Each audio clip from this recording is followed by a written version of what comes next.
کہتا جی میں سمجھا نہیں ہوں. میں نے کہا اچھا میں سمجھاتا ہوں. یہ جدہ میں آپ کے قریب بہت بڑا یہ کھیلنے کا گراؤنڈ ہے، اسٹیڈیم. اس کا نام کیا ہے؟ کہتا ہے الاتحاد. میں نے کہا اس میں رات کو یہ عرب فٹ بال کھیلتے ہیں. کہتے ہیں جی ہاں. میں نے کہا بڑی بڑی لائٹیں لگی ہوتی ہیں رات کو دن کا منظر پیش کرنے کے لیے.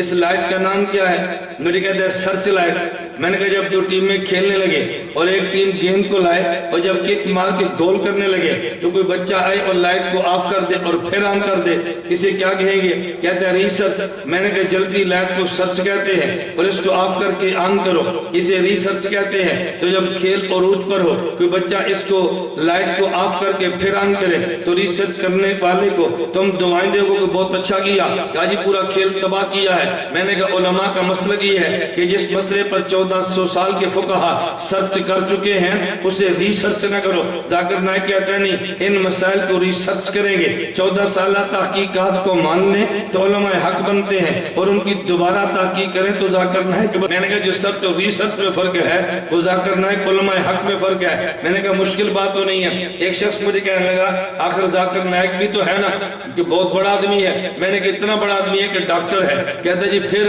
میں نے کہا ڈاکٹر بھی پی ایچ ڈی نہیں ہے، ڈاکٹر بھی MBBS ہے. مجھے کہتا جی پھر؟ میں نے کہا ایک کام مولوی صاحب کا ہے، ایک کام ڈاکٹر بھی MBBS کا ہے. مجھے کہتا دونوں میں کیا فرق ہے؟ میں نے کہا بھی آپ نے پوچھا ہے، آپ نے ناراض نہیں، بات سمجھ نہیں ہے. اگر کبھی آپ نے نبض چیک کرانی ہو تو MBBS ڈاکٹر کے پاس جاؤ. اگر آپ نے میدا چیک کرانا ہو MBBS ڈاکٹر کے پاس جاؤ. مسانہ چیک کرانا ہو MBBS ڈاکٹر کے پاس جاؤ. اگر وہاں نہ جا سکو پیشاب چیک کرانے کے لیے بھیج دو. میں نے کہا اگر آپ کو پیشاب چیک کرانا پڑے اس کو تھیلی میں بند کریں اور ڈاکٹر ذاکر نائک کے پاس بھیج دیں. وہ MBBS اس کا یہ کام ہے. اور مسئلہ چیک کرانا پڑے آپ اس کو لفافے میں ڈالنا اور دارالعلوم دیوبند بھیج دینا. مسئلے والا لفافہ ہمیں بھیجنا، پیشاب والا لفافہ اسے بھیجنا. مسئلہ چیک کرنا عالم کا کام ہے، پیشاب چیک کرنا ڈاکٹر کا کام ہے. اب اس میں غلط بات تو نہیں ہے. اچھا آپ بتائیں کبھی آپ نے پیشاب چیک کرانا ہو تو آپ مدنی آتے ہیں؟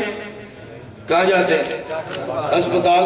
اور مسئلہ پوچھنا ہو تو پھر تو یہی تو میں روتا ہوں. مسئلہ پوچھنا تو عالم ہے، پیشاب چیک کرانا تو ڈاکٹر ہے. میں نے کہا اس سے پیشاب چیک کراؤ، مسئلے چیک نہ کراؤ. جو ان کا کام ہے وہ چیک کراؤ. اور یہ PhD ڈاکٹر نہیں ہے، MBBS ڈاکٹر ہے. مجھے کبھی تعجب ہوتا ہے جب میں تنقید کرتا ہوں نا تو بات دنیا دار کالج کا طبقہ کہتا ہے مولوی صاحب آپ نے اتنے بڑے آدمی پہ تنقید کی ہے. میں نے کہا اس نے فاروق اعظم رضی اللہ عنہ پہ تنقید کی ہے، تمہیں کیوں سمجھ نہیں آتی؟ امام ابو حنیفہ پہ تنقید کی ہے، تمہیں کیوں سمجھ نہیں آتی؟ حضرت حسین کی تنقید کی ہے اور یزید کی حمایت میں فتویٰ دیا ہے، تجھے کیوں سمجھ میں نہیں آتا؟ وہ اتنے بڑوں پہ تنقید کرے وہ تب بھی بڑا ہے، ہم ایسے پر تنقید کریں پھر بھی چھوٹے ہیں. اللہ میں بات سمجھنے کی توفیق عطا فرمائے. چاروں اماموں کا دعویٰ یہ نہیں تھا جہاں نبی کی بات ہے میری بات کو چھوڑ دو. آپ یہ بات کیسے کہہ رہے ہیں کہ 3 صحابہ سے امام ابو حنیفہ کے پاس مکمل آیا؟ یہ میں نہیں کہتا، امام سیوطی امام حاکم کہتے ہیں انہ اول من ضمن علم الشریعہ ورتبہ ابوابا لم یسبق احد. جس بندے نے سب سے پہلے دین لکھ کے دیا ہے اسے امام اعظم ابو حنیفہ نعمان بن ثابت کہتے ہیں. یہ میں نہیں کہتا، امام سیوطی امام حاکم کہتے ہیں یہ سب سے پہلے دین انہوں نے لکھ کر دیا ہے. امام ابو حنیفہ نے کوئی کتاب نہیں لکھی تو ان کی فقہ کہاں سے آ گئی؟ اب اگر کوئی منکر حدیث پہ ایمان کہہ دے اللہ کے نبی نے حدیث کی کتاب کوئی نہیں لکھی، ان کی حدیث کہاں سے آ گئی؟ آپ جواب دو گے کہ نبی کی حدیث شاگردوں نے لکھی ہے، ابو حنیفہ کی فقہ شاگردوں نے لکھی ہے، تو دونوں کی کتابیں شاگردوں نے لکھی. کس نے لکھی ہے؟ شاگردوں نے. بتاؤ اگر کوئی بندہ آپ سے کہے ہم نبی کا کلمہ نہیں پڑھتے، حضور نے کتاب ہی کوئی نہیں لکھی، آپ اس کی بات مان لو گے؟ یہ کہتا ہے میں امام کو نہیں مانتا، فقہ نے لکھی، تو آپ اس کے اشکال کو قریب آنے دیتے ہو. بہت بڑا اشکال کیا جی. میں لیکن اس کے باوجود بھی کہتا ہوں امام ابو حنیفہ کی کتاب الفقہ الاکبر تحریراً ان کی اپنی کتاب موجود ہے، اپنی موجود ہے. میں نے کہا نہ بھی لکھتے اعتراض پھر بھی کوئی نہیں تھا. اب دیکھیں میں بیان کروں، میں کہتا ہوں ذرا لکھو، یہ لکھو، یہ لکھو، یہ لکھو. اب صبح کو بندہ کہے کہ جی مولانا خود تو کچھ بھی نہیں لکھا، دوسرا کہے کہ یار ہزاروں کو میں خود لکھواتا رہا، وہ لکھنا ضروری ہے. خود لکھتے تو شاید کتابیں کم ہوتی، لکھوا گئے تو کتابیں زیادہ بن گئی ہیں. امام حنیفہ کا فتویٰ ہے کہ جس طور کے خامد گم ہو جائے وہ 80 سال سے 90 سال تک اس کا انتظار کرے، جبکہ ان کے شاگرد سے اختلاف کرتے ہیں. ان کے شاگرد اختلاف نہیں کرتے، نالائق کے اختلاف کو سمجھتے نہیں ہے. یہ شامیہ میں موجود ہے. امام ابو یوسف فرماتے ہیں کہ میں جب بھی امام ابو حنیفہ سے اختلاف کرتا ہوں تو ان سے اختلاف نہیں کرتا. ہوتا یہ ہے کہ ایک مسئلے میں امام ابو حنیفہ کے 2 قول ہوتے ہیں، میں ایک قول کو لے لیتا ہوں، ایک کو چھوڑ دیتا ہوں. تو لوگ کہتے ہیں ابو حنیفہ سے اختلاف کیا ہے. میں اختلاف نہیں کرتا، بلکہ امام ابو حنیفہ ہی کے 2 قولوں میں سے ایک قول لیتا ہوں. تو امام ان کا شاگرد اختلاف نہیں کرتا، ان کے 2 قولوں میں سے ایک قول لے لیتا ہے، لیکن تو نے اس کو اختلاف کہہ دیا. اچھا، اگر چھوٹا بڑے سے شاگرد اختلاف کر بھی لے تو پھر کیا ہوا؟ مجھے غیر مقلد کہنے لگا وہ جی امام ابو حنیفہ کے شاگرد امام ابو یوسف کئی مسائل میں امام حنیفہ کی بات نہیں مانتے، تو ہم کیوں مانیں؟ میں نے کہا شکر ہے حضرت سلمان علیہ السلام کے دور میں تم نہیں تھے، ورنہ تم کھڑے ہو جاتے داؤد علیہ السلام کے سامنے. مجھے کہتا جی وہ کہتے. میں نے کہا ایک شخص بکریاں لے کر جا رہا تھا، بکریوں نے کھیت کو کھا لیا. یہ دونوں داؤد علیہ السلام کے پاس گئے، فرمایا بھی اس کھیت کی قیمت لگاؤ. قیمت لگی تو بکریاں اس قیمت کے برابر تھی. فرمایا یہ بکریاں کھیت والے کو دے دو. فیصلہ ہو گیا. اب ان دونوں نے کہا حضرت سلمان سے مسئلہ پوچھ لیں. سلمان علیہ السلام کے پاس گئے، یہ قرآن کریم میں ہے. سلمان علیہ السلام کے پاس گئے، حضرت سلمان فرمانے لگے یوں نہ کرو، بلکہ یوں کر لو کہ بکریوں والا یہ کھیت لے لے اور کھیت میں کام شروع کر دے، اور کھیت والا بکریوں والے کی بکریاں لے لے، اس بکریوں کو چراتا بھی رہے اور دودھ پیتا بھی رہے. تو جتنا بڑا کھیت تھا جب بکریوں نے کھایا تھا، جب اتنا بڑا کھیت ہو جائے تو کھیت والے کو کھیت واپس کر دینا اور بکری والے کو بکری واپس کر دینا. میں نے اس دور میں غیر مقلد ہوتا، اس نے کہنا تھا داؤد علیہ السلام کو میں تیری گل کیوں مننا، تیری گل تے تیرے پتر نہیں مننی. ہم کہیں گے نہیں، داؤد علیہ السلام بڑے نبی، سلمان علیہ السلام چھوٹے نبی، ایک اجتہاد دونوں نے کیا، ایک انہوں نے کیا. تو چھوٹا نبی بڑے سے اختلاف کر لے تو دونوں کی بات مان لیتے ہیں، چھوٹا امام بڑے سے اختلاف کر لے تو دونوں کی بات مان لیتے ہیں. اس سے فرق کوئی نہیں پڑتا. رفع یدین آمین اونچی آواز وغیرہ آپ کہتے ہیں منسوخ ہو گیا. دلیل دیں. دلیل یہ ہے امام نووی رحمۃ اللہ علیہ نے صحیح مسلم میں ایک باب قائم کیا، باب الوضوء مما مست النار. اس حدیث کے ساتھ امام نووی رحمۃ اللہ علیہ ضابطہ بیان فرماتے ہیں، حاضی عادت مسلم وغیرہ من ائمۃ الحدیث یذکرون الاحادیث التي رون منسوخہ ثم یعقبون بالناسخ. محدثین کی عادت یہ ہے کہ جب ایک مسئلے پر 2 حدیثیں ہوں تو پہلے حدیث وہ لاتے ہیں جو ان کے منسوخ ہوتی ہے، پھر حدیث وہ لاتے ہیں جو ان کے ناسخ ہوتی ہے. ہمارے اور غیر مقلدین کی اختلافی مسئلے آپ ترمذی اٹھا کے دیکھو. امام ترمذی پہلے حدیث آمین بالجہر کی لائے اور پھر حدیث آمین بالسر کی لائے. امام ترمذی پہلے فجر کی نماز اندھیرے میں پڑھنے کی لائے اور پھر بعد میں روشنی میں پڑھنے کی لائے. امام ترمذی پہلے اذان اکاری پڑھنے کی لائے، اقامت اکاری پڑھنے کی لائے، پھر اذان دوری پڑھنے کی لائے. امام ترمذی پہلے رفع الیدین کی حدیث لائے، پھر نہ کرنے کی لائے. امام ترمذی پہلے امام کے پیچھے فاتحہ پڑھنے کی لائے اور پھر نہ پڑھنے کی لائے. امام ترمذی رحمۃ اللہ علیہ اگر فجر کی سنتیں چھوٹ جائے تو پہلے نماز کے بعد فوراً پڑھنے والی حدیث لائے اور دوسری بعد میں حدیث سورج نکلنے کے بعد والی لائے. اس سے پتہ چلا محدثین کی رفع الیدین والی حدیثیں منسوخ ہیں، آمین بالجہر والی منسوخ ہیں، فاتحہ خلف الامام والی منسوخ ہیں اور نہ پڑھنے والی ناسخ ہے. نہ پڑھنے والی ناسخ ہے. یہ ضابطہ کس نے دیا؟ محدث نے. حضرت مولانا ہمارے یہاں مسجد مغرب کی اذان کے بعد اور جماعت سے پہلے غیر حضرات 2 رکعت ادا کرتے ہیں. اگر انہیں منع کرے تو کہتے ہیں نبی کریم نے ادا کیا. کیا ایسا ہے؟ صحیح بخاری میں روایت موجود ہے. امام بخاری باب قائم کرتے ہیں باب صلاۃ قبل المغرب، فرماتے ہیں کہ مغرب کی نماز سے، یا باب صلاۃ المغرب ہے کہ مغرب سے پہلے 2 رکعت نفل کا کیا حکم ہے.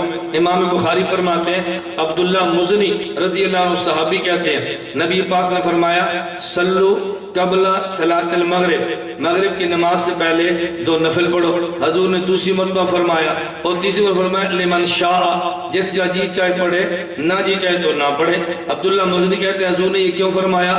کراہیت، توجہ رکھنا، کراہیت ان یتخذها الناس سنتا، تاکہ لوگ اس کو کہ سنت نہ سمجھنا شروع کر دے. تو امام بخاری تو بتا رہے ہیں کہ مغرب کی نماز سے پہلے 2 رکعت نفل کو اوپر سنت سمجھنا یہ مکروہ ہے، بخاری مکروہ کہہ رہا ہے، یہ سنت کہہ رہا ہے، تو بات صحابہ کی مانو، امام بخاری کی یہ بات ان کی مانو۔ مسئلہ دلیل کیا ہے؟ غیر مقلد کا کہنا ہے نقوی بھی سرگودا کا ہے، مولانا الیاس گمن بھی سرگودے کے ہیں، دونوں شہر میں رہتے ہیں، دونوں کو مقابلے کی مولانا الیاس گمن ایک شہر میں رہتے ہیں، سبتان شاہ کا مقابلہ کرنے کی جرت نہیں۔ آپ نے، میں آپ کو کہتا ہوں، مولانا ایوب خان صاحب تشریف فرما ہے، آپ سبتان شاہ کو بلا لو، مجھے بھی بلا لو، دونوں کی تاریخ مناظرے کی لے لو، تمہیں پتہ چل جائے گا جرت کس میں نہیں ہے۔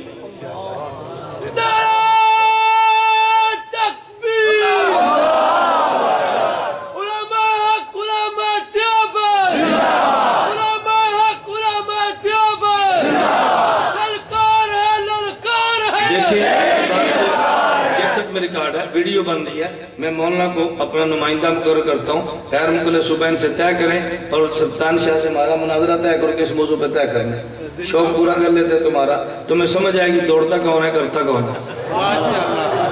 کر لو طے بھائی، پڑھو بسم اللہ۔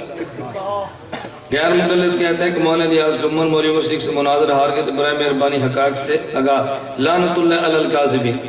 مولوی عمر صدیق سے میری زندگی میں ایک بار گفتگو 2 گھنٹے ہوئی ہے اور عقائد کے عنوان پہ تھی، شرائط اس میں طے کی جا رہی تھی، 2 گھنٹے گفتگو جو گجرات قصبہ دولتا نگر میں ہوئی ہے، رمضان مبارک میں ہوئی ہے، 2 گھنٹے کی ویڈیو موجود ہے جو ہماری شرائط آپس میں طے ہوئی، مناظرہ تو نہیں ہوا، شرائط ہی سے عمر صدیق دوڑا ہے۔ اگر تمہیں نظر نہ آئے غیر مقلدین سے کہہ دو کہ مولانا گمن اور عمر صدیق کی جو 2 گھنٹے کی دولتا نگر میں گفتگو ہوئی اس کی ویڈیو سی ڈی دے دو، وہ تمہیں نہیں دیں گے، ہم دیں گے۔ وہ نہیں دیں گے، کیوں نہیں دیتے؟ کوئی کیمرہ خراب ہو گیا، کمال گل ہے، میں کہ تاڑی والی کیمرہ خراب ہو گیا، ان نے بھی ریکارڈنگ کی، ہم نے بھی ریکارڈنگ کی، وہ تمہیں سی ڈی نہیں دیں گے، کو بھی سی ڈی دو تاکہ لوگ دیکھیں سچ کیا ہے اور جھوٹ کیا ہے۔ گفتگو کیا تھی؟ عمر صدیق کہتا ہے علماء دیوبند کے عقائد کفریہ شرکیہ ہے۔ میں نے کہا ابو جہل کا عقیدہ کفریہ تھا کہ نہیں؟ کہا جی کفریہ تھا۔ میں نے کہا ابو جہل کافر تھا یا مومن؟ کہا جی کافر۔ میں نے کہا مرزا قادیانی کا عقیدہ کفریہ ہے یا نہیں؟ کہا جی کفریہ ہے۔ میں نے کہا مرزا قادیانی کون ہے؟ کہتا ہے کافر۔ میں نے کہا علماء دیوبند کا عقیدہ، کہتا ہے کفریہ۔ میں نے کہا تو لکھ علماء دیوبند کافر، لکھ۔ ہمت نہیں ہو رہی، میں نے کہا لکھو نا۔ کیوں لکھے؟ میں نے کہا کیا ہوگا؟ کہا جی پرچہ۔ میں نے کہا تو ہم تو موحد ہو، یہ تو ہم مشرک ڈرے تو موحد کیوں ڈرتے ہو؟ لکھنا۔ میں نے کہا میں تمہیں گمراہ سمجھتا ہوں، میں لکھتا ہوں، تم گمراہ، میں لکھتا ہوں۔ میں تمہیں کذاب سمجھتا ہوں، میں لکھ دیتا ہوں۔ تم ہمیں کافر سمجھتے ہو، لکھ دو۔ مجھے بتاؤ غیر مقلدین کا دعویٰ ہے کہ نہیں تقلید شرک ہے؟ کہتے ہیں تقلید، آپ نے کہا جی میں مقلد ہوں تو لکھ دے کہ تو مشرک ہے، مناظرہ کرتے ہیں، کبھی لکھ کے نہیں دے گا، ہے مباحث، اسی سے بات ختم ہے۔ میں نے کہا تم لکھو، ہمیں کافر مناظرہ شروع کریں۔ کہا جی میں یہ نہیں لکھوں گا تم کافر ہو۔ میں نے کہا کیا لکھو گے؟ کہتے ہیں تو تمہارا عقیدہ کفری ہے۔ میں نے کہا جب عقیدہ کفری ہو تو بندہ مومن ہوتا ہے؟ میں نے کہا مجھ سے تحریر لے لو، میں لکھ دے تو تمہارے خلاف کسی عدالت میں نہیں جاؤں گا، چل اب لکھ دے۔ آپ دیکھنا کاغذ آپ دیکھیں گے، پینسل دیکھیں گے، ہماری تحریریں دیکھیں گے، لیکن تمہیں غیر مقلد کبھی بھی وہ دینے کے لیے تیار نہیں ہوگا۔ میں آج تمہیں کہتا ہوں عمر صدیق گجرانوالہ رہتا ہے، تم اس سے لکھوا لو علماء دیوبند کافر اور مشرک ہے، میرا مناظرہ اس سے بھی طے کر لو۔ لکھو تو صحیح نا۔ مولانا کاڑوی فرماتے تھے غیر مقلد خدا سے نہیں ڈرتا، کاغذ قلم سے ڈرتا ہے۔ خدا سے نہیں ڈرتا، کاغذ قلم سے۔ تقریروں میں کہیں گے رفع دین کرو تو نماز نہیں ہوتی، کو لکھ دے، میں کیوں لکھا؟ تقریر کیوں کی تھی تمہیں؟ میں مطلب بہت ساری باتیں جو میرا دل نہیں کرتا۔ سبتین شاہ وہ جھوٹ دنیا کے بولتا ہے، الامان والا بھی۔ میرے پاس غیر مقلدین کے علماء ہے، میں اسٹیج پہ نام نہیں لیتا، علماء ان کے بڑے بڑے ہیں۔ میں نے کہا یہ میری زمین دیکھی؟ کہتے ہیں دیکھی۔ میں نے کہا میرا ڈیرا دیکھو، یہ نوکر چاکر دیکھو، میرے ڈیرے پہ بجلی، یہ سارا سسٹم دیکھو۔ کہتے ہیں مولانا عجیب بات ہے۔ میں نے کہا سبتین شاہ تقریر میں کیا کہتے ہیں؟ پنڈ دے قبرستان دے قبضہ کر کے بیٹھے۔ کمال ہو گئی، قبرستان کو جگہ دینے کا معنی ہم نے قبضہ کی ہے۔ میں نے کہا یار سامنے میرا ڈیرا ڈنڈا نوکر، میں اپنے پنڈ دا نمبردار ہوں، تو نمبردار قبرستان کی قبضہ کر دیں؟ ان کو تو نمبرداری کی زمین اپنی مستقل ہوتی ہے۔ میں نے کہا کتنا بڑا جھوٹ ہے، اب بتاؤ اس کا کیا علاج ہو؟ اس لیے میں نے کہا تم اس کو سامنے لاؤ، پھر اس کی میری بات ہوگی انشاءاللہ۔ تم تاریخ طے کرو، مولانا ہمارے نمائندے ہیں، تاکہ سچ کا سچ اور جھوٹ کا جھوٹ ہو۔ آپ نے غیر مقلد کے بارے میں ذکر کیا. مجھے گجرانوالہ ایک مسجد میں غیر مقلد کے پیچھے جمعۃ مبارک پڑھنے کا موقع ملا. اس امام مسجد قربانی کے دن 4 بتلائے. قربانی کے دن غیر مقلدین کے قربانی کے 4 دن ہیں، ہمارے یہاں 3 دن ہیں. احادیث سب 3 دن کی ہیں، 4 دن کی حدیثیں نہیں ہیں. غیر مقلد ایک تمہیں حدیث پیش کرے گا کہ جی 4 دن ہیں. نبی پاک نے فرمایا ایام التشریق کلھا ذبح، کہ سارے ایام تشریق قربانی کے دن ہیں. یہ ایک حدیث پیش کرے گا. اس کی سند پر میں اعتراضات کروں گا، وہ تمہیں سمجھ نہیں آنا، میں راویوں پر بحث کرو. آپ اس کا علمی وہ جو آپ سمجھو، جو آپ آسانی سے ان کو دے سکو. کیا کہے گا؟ قربانی کے دن کتنے ہیں؟ ایام التشریق. ایام تشریق سارے قربانی کے دن ہیں. آپ اس سے پوچھو پھر کیا ہوا؟ وہ کہے گا جی 10 ذی الحج بھی یوم تشریق ہے. یوم تشریق کا معنی وہ دن جن دنوں میں نمازوں کے بعد تکبیرات پڑھتے ہیں، اسے ایام التشریق کہتے ہیں. 10واں بھی یوم تشریق، 11واں بھی، 12واں بھی، 13واں بھی. اسے کہو بھائی ایام تشریق تو 5 ہوتے ہیں. کتنے ہوتے ہیں؟ تو کہاں 10 یا 9 سے؟ اسے کہ اس حدیث کو مان لیا جائے تو پھر قربانی 9 کو بھی دیا کرو. تسی اٹھ دے تسی گھوڑے نو منگدے ہو، چلو وہ تسی 5ویں دن دے لو. تے تسی مرغے دی قربانی منگدے ہو، انہوں چلو تسی 9ویں نو دے دیو. ہاں فتاوی ستاریہ غیر مقلدین کی کتاب ہے، اس میں لکھا ہے کہ گھوڑے کی قربانی جائز ہے. اس میں لکھا ہے مفتی عبدالستار امیر غرب اہل حدیث نے خط لکھا کہ بکرے بہت مہنگے ہیں، ہمارے یہاں مہنگائی ہے، کیا کرے؟ اس نے کہا دین میں بہت آسانی ہے، بکرا مہنگا ہے تو مرغی کی قربانی کر لو. اسی فتاوی ستاریہ میں نے مسئلہ لکھا. اسی فتاوی ستاریہ میں مسئلہ کیا لکھا؟ اگر مرغے کی استطاعت نہیں تو انڈے کی قربانی کر لو. انڈے کی. مولانا کاڑوی رحمۃ اللہ فرماتے ہیں سردیاں آ رہی ہیں، آپ حضرات انڈے کھایا کرو اور اس کے کھانے جمع کرتے رہا کرو. پھر لشکر طیبہ کے دفتر 1 مہینے بعد فون کرنا، بھئی ہمارے گھر میں 100 کھال پڑی، جا کے لے جاؤ. وہ آئے گا نا سارے انڈے چوک کے دے دیں. بات ٹھیک ہے غلط ہے؟ میں اللہ گواہ ہے، مولانا موجود ہے، ہمارا وہ مزاج نہیں جو ان کا ہے. جس قدر گندی زبان یہ استعمال کرتے ہیں نا، ہمارا دل نہیں کرتا استعمال کرتے. جتنے گندی زبان استعمال کرتے ہیں ہمارا دل نہیں کرتا. ہمارے ہاں بھینس کی قربانی جائز. آپ کے ڈسکے سے کتاب چھپی ہے بھینس کی قربانی کا تحقیقی جائزہ، مکتبہ دار حسنہ سے، محمد نعیم ملتانی کی کتاب ہے اور ڈسکے چھپی ہے. میں نے یہاں سے وہ کتاب منگوائی ہے. اب اس مولوی نے لکھ دی عبد الرحیم ملتانی نے کہ مسلک اہل حدیث میں بھی بھینس کی قربانی کرنا جائز ہے. میں کہا کچھ مننا شروع ہو گیا ہو نا. تھوڑے ڈسکے جو کتاب چھپی ہے تو نہیں پتا، میں 200 نسخے تو منگایا. میں نے پتا ایک بار چھپی ہے دوبارہ نہیں چھپڑی، غلطی سے چھاپ لیتے ہیں پھر کتاب ہضم ہو جاتی ہے. خیر بات سمجھے تو گھوڑے کی قربانی جائز ہمارے یہاں جائز نہیں ہے. اچھا مرغے کی قربانی جائز ہمارے یہاں جائز نہیں ہے. انڈے کی قربانی جائز ہمارے یہاں جائز. توجہ رکھنا اور مسئلہ سمجھے. فتاوی نظیریہ میں لکھا ہے، شیخ الکل فی الکل میاں نذیر حسین دہلوی لکھتے ہیں. ہم کہ نا امام اعظم کہتے ہیں شرک ہے اور شیخ الکل فی الکل کہیں کہتے ہیں اب شرک نہیں. کیا مسئلہ لکھا؟ ہمارے ہاں جس جانور کی قربانی دے سکتے ہیں، مصنف عبدالرزاق میں حدیث ہے، ان میں سے 7 اعضاء کا کھانا مکروہ ہے. دم مسوح، یہ جو رگوں سے خون نکلتا ہے ذبح کرتے وقت، اس کا کھانا مکروہ. حرام ماس کا کھانا مکروہ، مثانے کھانا مکروہ، پتے کا کھانا مکروہ، مادہ جانور کی پیشاب کی جگہ کھانا مکروہ، نر جانور کے پیشاب کی جگہ کھانا مکروہ، خصیتین کا کھانا مکروہ. یہ مکروہ تحریمی ہے، حدیث میں موجود ہے. اور شیخ الکل والکل نے لکھا ان 7 اعضاء کا کھانا بلا کراہت جائز ہے. تو کہا جی حدیث میں آتا ہے، کہتے ہیں حدیث ضعیف ہے. لوگوں نے کہا جی طبیعت پسند نہیں کرتا ہے، کہتے ہیں طبیعت کون سی دلیل شرعی ہے. مولانا کاڑی فرماتے تھے کہ تم بکرا ذبح کیا کرو، جو ہمارے کھانے کا مال ہے تم رکھ لیا کرو، جو ان کے کھانے کے وہاں بھیج دیا. سیٹ بناؤ، ڈبے میں بند کرو، بھیج دو.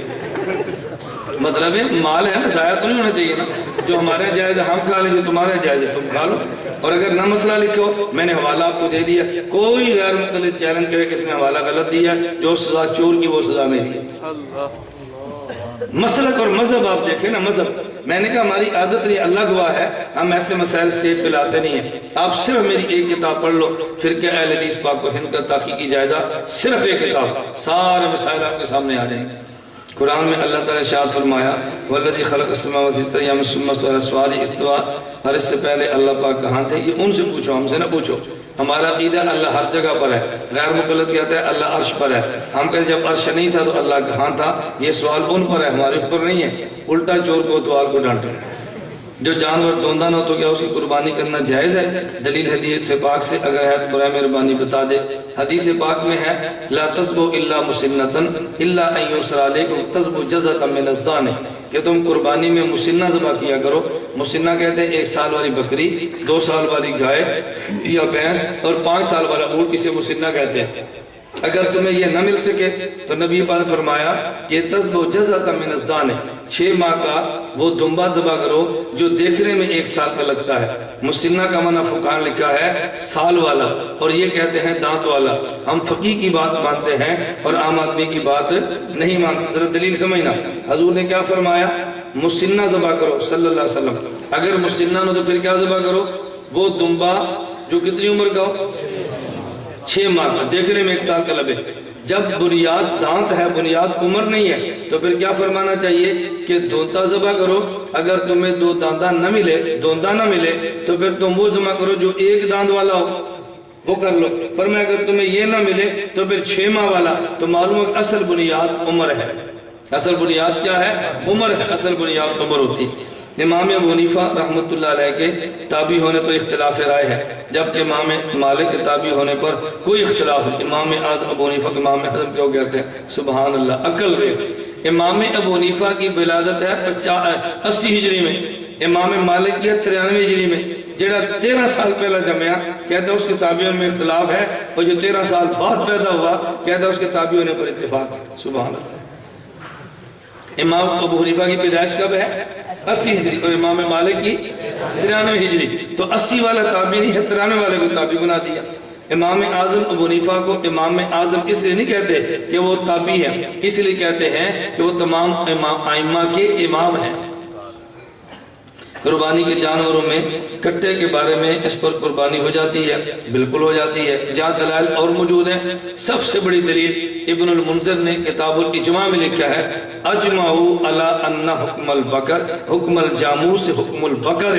امت کا اجماع ہے کہ جو حکم گائے کا ہے وہی حکم بھینس کا ہے۔ اللہ ہم سب کو قرآن و حدیث کے ساتھ اجماع امت کو بھی ماننے کی توفیق عطا فرمائے۔ تو ٹر جاؤ تو میں دعا شروع کرنا ہے، تو میرے تو دور جانا ہے۔ مجھ سے کسی نے سوال کیا کہ دریا میں کوئی لاش تیرتی ہوئی، اس کے متعلق شرعی حکم کیا ہے؟ اس کے متعلق شرعی حکم کیا ہے؟ جنازہ پڑھو تو دب دو، اور کی شرعی؟ اصل میں پوچھنا چاہتا ہے، میسج چل رہا ہے نا، کسی عورت کی لاش ملی تو پتہ مسلمان ہے کافر، کیا بتائیں گے؟ ایسے میسج جو چلتے ہیں فرضی کہانیاں ہوتی ہیں۔ اصل تو یہ سمجھے کوئی ایسا میسج آ جائے نا تو جواب دیا کرے بھی کوئی لاش ملی تو دسنا، پھر مسئلہ تو سمجھے۔ اور اس کا تحقیقی جواب آسان یہ ہے کہ جو لاش جس علاقے سے ملے اگر اس پہ کفر کی علامت نہ ہو تو اسی علاقے والے مسلک کی لاش شمار ہوتی، یعنی مسلمانوں کا ملک ہو۔ اب دیکھو اللہ نہ کرے کوئی ایکسیڈنٹ ہو اور بندہ کو مرا ہوا مل جائے تو ظاہر ہے یہ ملک کن کا ہے، تو ہم کیا سمجھیں گے؟ اس کے کافر ہونے کی علامت چاہیے، مسلمان ہونے کے لیے زیادہ پریشان ہونے کی ضرورت نہیں ہے۔ خصی جانور کی قربانی جائز ہے یا نہیں؟ نبی پاک صلی اللہ علیہ وسلم نے قربانی کی ہے تو جائز کیوں نہیں ہے؟ نہیں سمجھے؟ جائز کیوں نہیں؟ چلیں اب بیان ریکارڈ ہوتا، خواتین سن رہی ہوتی ہیں، ورنہ اس لیے پھر میں بتاتا کہ جائز ہے کہ بہرحال جائز ہے، اتنا مسئلہ یاد رکھ لیں۔ الحمدللہ رب العالمین والصلاۃ والسلام علی رسول وعلی آلہ واصحابہ اجمعین۔ اے میرے مولا کریم ہم سب کے گناہوں کو معاف فرما، اے اللہ ہم سب کے گناہوں کو معاف فرما، ہماری خطاؤں سے درگزر فرما، جائز حاجات کو پورا فرما، مشکلات کو دور فرما، عافیت کے ساتھ دین کی خدمت کے لیے قبول فرما۔ اے میرے مولا کریم، اے میرے مولا کریم، جتنے مسلمان دنیا میں گرفتار ہیں سب کو رہائی عطا فرما۔ اے اللہ قیدیوں کو اپنے فضل و کرم سے رہائی عطا فرما، بیماروں کو شفا عطا فرما۔ اے میرے مولا کریم اپنے فضل و کرم سے ہم سب کی خطاؤں کو معاف فرما، اس مدرسے کو ظاہری اور باطنی ترقی عطا فرما۔ حضرت مولانا فیروز صاحب رحمہ اللہ کے لیے اس ادارے کو صدقہ جاریہ بنا دے، ہمیں علماء حق علماء دیوبند کے ساتھ وابستہ رکھ، خاتمہ ایمان فرما۔ قیامت کے دن حضور اکرم صلی اللہ علیہ وسلم کی اے میرے مولا کریم ہم سب کو شفاعت نصیب فرما۔ وصلی اللہ تعالی علی رسول خیر خلقہ محمد و آلہ و صحابہ اجمعین برحمتک یا ارحم۔